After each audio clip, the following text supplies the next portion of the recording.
Oi boys, the footy is back and we got some team lists to go through. It's a bit of a staggered release given the season kicking off in Vegas. We got those two matches, official team lists, so we'll go through that, and when Tuesday rolls around, we'll take a gander and make more predictions.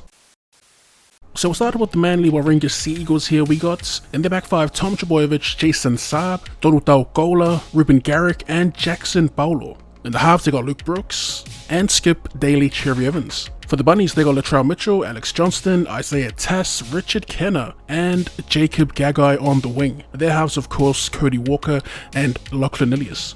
Alright, so as we all know, some key omissions here for the Bunnies. No Campbell Graham, no Ty Munro. Long-time depth player Richie Kenner makes his return, and Gagai will be making his debut. On the side of Manly, there were talks of Ruben Garrick shifting to centre permanently, and also on the Sting, Jackson Paulo will make his club debut, as well as Luke Brooks in the six, which will be an exciting watch. Moving on to the engine room for Manly, they got Daniela Paseka, Lachlan Croker, Josh Aloiai. In their front row, Haumole Olakawatu, Ben Trbojevic, and Jake Trbojevic at lock. And for the Bunnies, they got David Tutola, Damien Cook, Sean Kepi, Kiongo Lomatangi, Jai Arrow, and Cameron Murray, their captain. And finally, moving on to the bench for the Sea Eagles, they got Kyle Lawton, Corey Waddell, Ethan Bullymore, and Nathan Brown. Fairly light. We'll talk about it in a minute. And for the Bunnies, they got Siliva Havili, Jacob Hurst, Davey Moale, and Thomas Burgess. A few interesting selections in the forward pack and on the bench. We'll start with the Bunnies. Sean Kepi starting with Tom Burgess coming off the bench for that impact. That's interesting. I do like that. Jacob Hurst gets that back row spot on the bench with Tallis Duncan, who many were tipping to be in the 17. He's at 18th man. And on the side of Manly, Ben in for Josh Schuster, who was unavailable, Kyle Lawton in the 14, and veteran Nathan Brown gets a spot on the bench. As for my picks, I do think it'll be a close one. I do like the look of Manly's lineup, but I'm going to go with Rusty's Bunnies and we'll take them 1 to 12. It's going to be such a good match. Tom Trbojevic, Latrell Mitchell. I can't wait.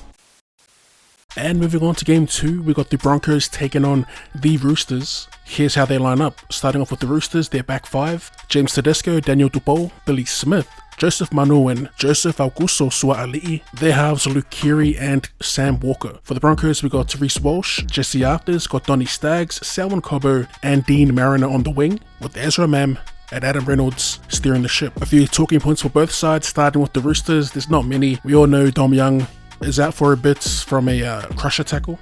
So Sualii slides onto the wing, Billy Smith stays in the centres. They've got their skipper, their first choice halves, pretty much full strength in regards to their back line. For the Broncos, there were some talking points heading into the new year on who'd be the guy to fill Herbie Farnworth's shoes. While they've moved Selwyn Cobbo into that role, he'll be playing centre, and Dean Mariner actually gets the spot or first dibs on the wing in favour of Corey Oates, who you'll see later is 18th man.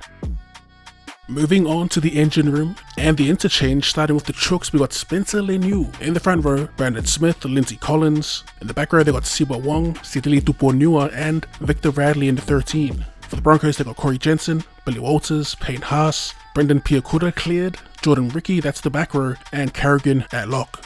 There is a bit to talk about here, so for the Chooks, but we'll start with the Broncos here. It's Corey Jensen, who will fill the role of Thomas Flegler, starting in the front row. Brendan Piakura will be their long-term, their mainstay on that left edge, and he's looked good playing there in the past. And for the Chooks, Spencer Leniu's actually starting, and they've gone with Siwa Wong and Sidili in the back row.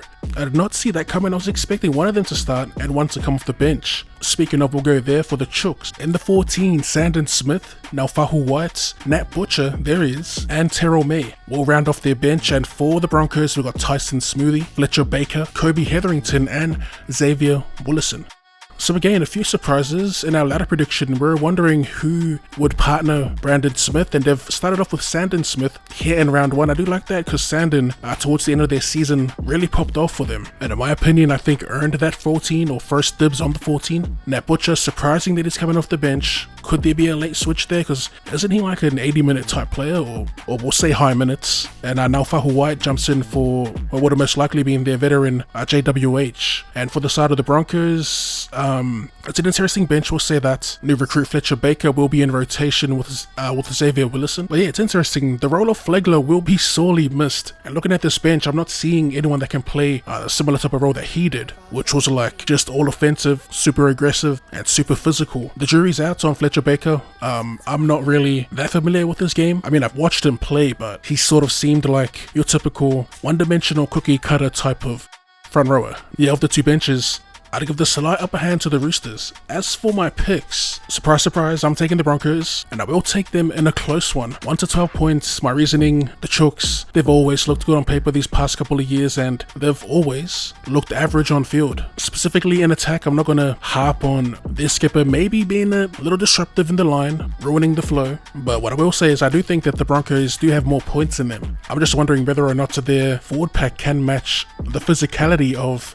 the Chooks, who have, I'd say, a slightly more physical pack. Collins, Spencer New, of course, and Terrell May off the bench, who was super impactful last year. That's all from me.